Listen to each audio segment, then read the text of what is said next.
SLBC ప్రాజెక్టులో జరిగిన ప్రమాదాన్ని నివారించడంలో కానీ సహాయక చర్యలు చేపట్టడంలో ప్రభుత్వం దారుణంగా విఫలమైంది. దాదాపు ఇవాళటికి 5 రోజులు పూర్తవుతున్నప్పటికీ సహాయక చర్యలు కనీసం ప్రారంభం కాలేదు. అంటే వివిధ ఏజెన్సీల మధ్య సమన్వయాన్ని సాధించడంలో కూడా ప్రభుత్వం ఫెయిల్ అయిపోయింది. అటు కేంద్ర ప్రభుత్వ బృందాలు కావచ్చు, రాష్ట్ర ప్రభుత్వ బృందాలు కావచ్చు, ఏజెన్సీకి సంబంధించిన ప్రతినిధులు కావచ్చు, వీళ్ళ మధ్య ఎక్కడ సహాయక చర్యలు ప్రారంభించాలి, ఎలా ప్రారంభించాలి అనే విషయంలో రాష్ట్ర ప్రభుత్వం ఒక డైరెక్షన్ ఇవ్వడంలో కూడా పూర్తిగా ఫెయిల్ అయిందని చెప్పొచ్చు.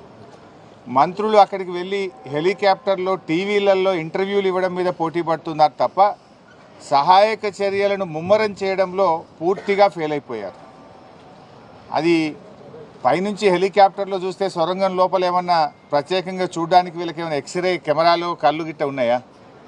ఆ హెలికాప్టర్లో చక్కర్లు కొట్టుడు, టీవీలో ఇంటర్వ్యూలు ఏందో నాకైతే అర్థం కాలేదు. ఇప్పుడు మీరు కనీసం ఇలా 5 రోజులు అయింది, ప్రతి నిమిషం కూడా చాలా ముఖ్యమైనటువంటిది. వారి ప్రాణాలు కాపాడడానికి ఒక్కొక్క నిమిషం, ఒక్కొక్క క్షణం కూడా చాలా విలువైనటువంటిది. మీరు ఎంత తొందరగా సహాయక చర్యలు ప్రారంభించడం ద్వారా వాళ్ళ ప్రాణాలు కాపాడే ప్రయత్నం చేయాలి.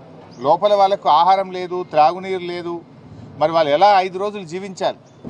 సో దాని మీద మీ శ్రద్ధ కరువైందేమో అనిపిస్తూ ఉంది. అసలు ఇప్పటి వరకు సహాయక చర్యల ప్రారంభమే కాలేదు. మక్కు తీయడం కానీ, ఆ టన్నల్ బోరింగ్ మిషన్ను తొలగించాలా, అది అడ్డంగా ఉన్నటువంటి పార్ట్స్ తొలగించాలా, ఆ మక్కుని ఎలా బయటకు తీయాలి, ఆ మక్కు తీస్తే మళ్ళీ తిరిగి పైనుంచి కొలాప్స్ అవుతుందా, ఒక అంచనాకు రాలేకపోతున్నారు, ఒక అవగాహనకు రాలేకపోతున్నారు. అంటే ప్రమాదం జరగడం దురదృష్టకరం. సరే, అది ఎలా జరిగింది, దాంట్లో ప్రభుత్వ వైఫల్యం ఉందా, తొందరపాటు ఉందా, జియాలజికల్ సర్వే ఆఫ్ ఇండియా అనుమతి ఇచ్చిందా లేదా, అనుమతిస్తే ఏం జాగ్రత్తలు చెప్పింది, ఆ జాగ్రత్తలు వీళ్ళు పాటించారా లేదా, అవన్నీ విషయాలు బయటకు రావాలి. కానీ ఇలా జరిగిన సంఘటన తర్వాత ప్రభుత్వ స్పందన చాలా బాధాకరంగా ఉంది. ముఖ్యమంత్రి ఏమో హెలికాప్టర్ వేసుకొని ఆయన ఎస్ఎల్బీసీ ఎన్నికల ప్రచారానికి జరిగినాడు. ఇక 8 మంది ప్రాణాలు ముఖ్యమా, ఎన్నికల ప్రచారం ముఖ్యమా రేవంత్ రెడ్డి గారికి?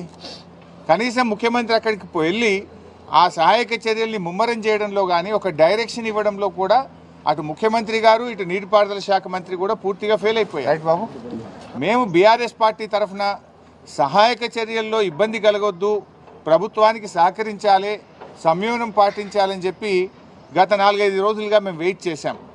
కానీ బాధ కలిగే అంశం ఏంటంటే ఇప్పటి వరకు ఒక్క అడుగు ముందుకు బల్లే. There is no direction. దాదాపు 10 ఏజెన్సీలు ఉన్నారు.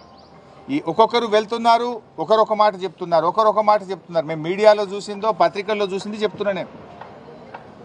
బీహార్ నుంచి ర్యాట్ వాళ్ళు వచ్చారన్నారు, ఎన్డీఆర్ఎఫ్ వచ్చిందని చెప్పినారు, లేకపోతే వేరియస్ టీమ్స్ వచ్చినాయి, నేవీ నుంచి వచ్చిందన్నారు, లేదా కాశ్మీర్ నుంచి ఏదో టీం వచ్చిందన్నారు, ఛత్తీస్గఢ్ నుంచి టీం వచ్చిందన్నారు, మన సింగరేణి నుంచి ఒక టీం వచ్చిందన్నారు.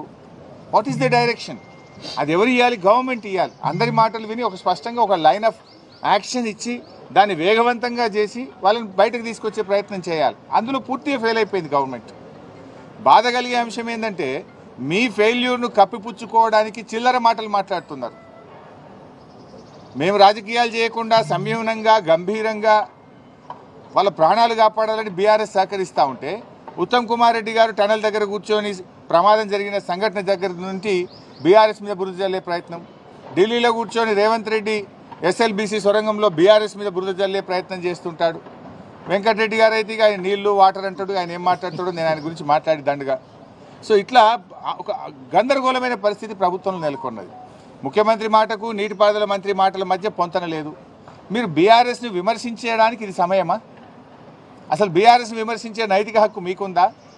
అంటే తమ తప్పును కప్పిపుచ్చుకోవడానికి ఇతరుల మీద నెట్టే ప్రయత్నం చేస్తున్నారు.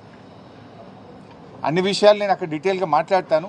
సో ఈరోజు మా మహబూబ్ నగర్ మరియు నల్గొండ జిల్లా మాజీ మంత్రివర్యులు, మాజీ శాసనసభ్యులు, శాసనమండలి సభ్యులు, పార్టీ సీనియర్ నాయకులు అందరం కలిసి అక్కడికి వెళ్ళి మరి ఎవరైతే బాధిత కుటుంబాలు ఉన్నాయో వారికి ఓదార్చడానికి, వారికి ధైర్యం చెప్పడానికి, మరి ప్రభుత్వ సహాయక చర్యలు నిజంగా ఎలా జరుగుతున్నాయో, కరెక్ట్గా చేస్తున్నారా లేదా, మాకుండే అనుభవాన్ని, మాకుండేటువంటి ఆలోచనలు కూడా వీలైతే త్వరితగతిన వేగవంతంగా సహాయక చర్యలు జరపడానికి మా యొక్క సూచనలు కూడా అందించాలనే ఉద్దేశంతో బీఆర్ఎస్ పార్టీ బృందం మేము అక్కడికి బయలుదేరి వెళ్తున్నాం.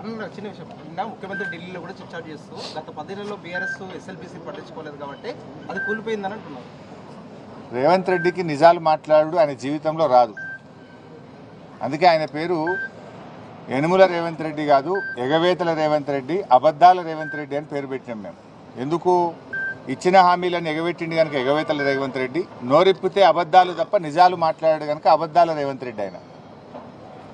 ఇవాళ ఈ ప్రాజెక్టు 9 ఏళ్ల కాంగ్రెస్ హయాంలో ఎస్ఎల్బీసీ ప్రాజెక్టులో 3,300 కోట్ల రూపాయలు ఖర్చు పెడితే 9 ఏళ్ల బీఆర్ఎస్ హయాంలో 3,900 కోట్ల రూపాయలు ఖర్చు పెట్టాం. అంటే కాంగ్రెస్ హయాం కంటే 600 కోట్ల రూపాయలు బీఆర్ఎస్ ప్రభుత్వం ఎక్కువగా ఖర్చు పెట్టింది.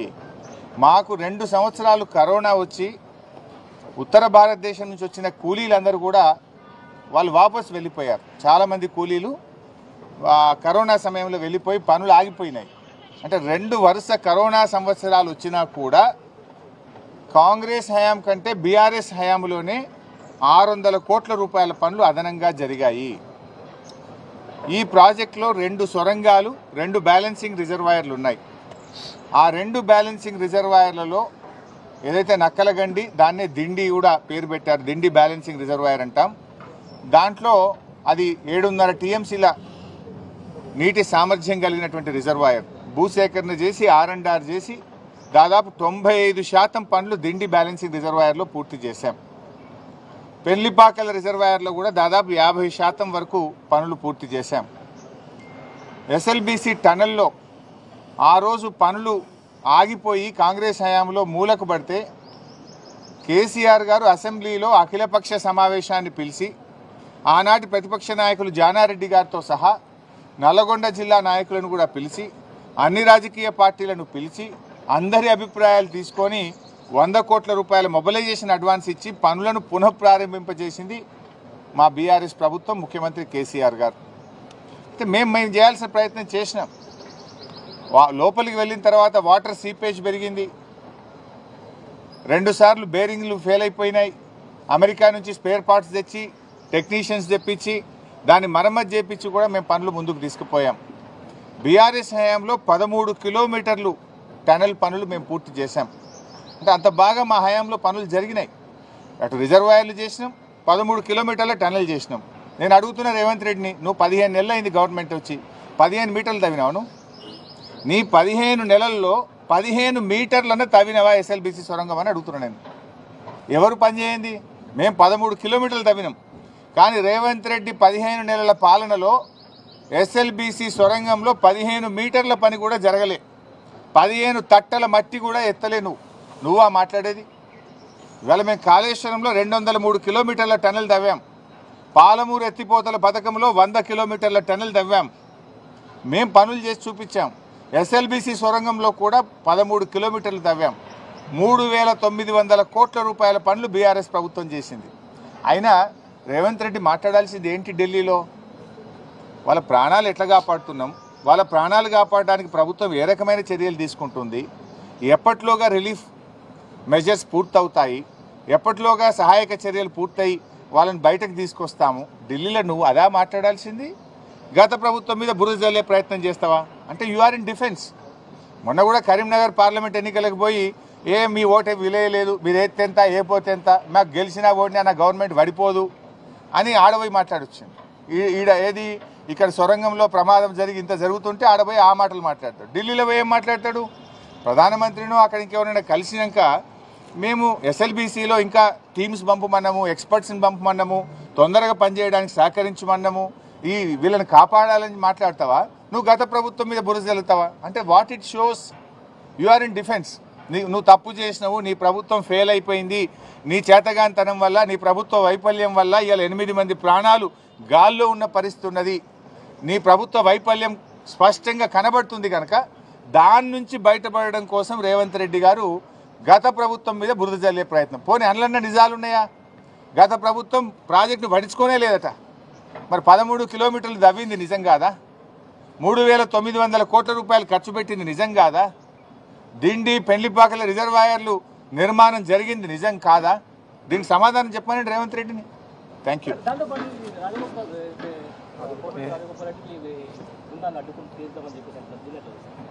ఇక అది ఎవడన్నా మూర్ఖులు తెలివి తక్కువ వాళ్ళు చేసే పని, అడ్డుకుంటే ఏం జరుగుతుందో చూద్దాం. ప్రధానమంత్రి దగ్గర చర్చనే చేయలేదు. ప్రధానమంత్రి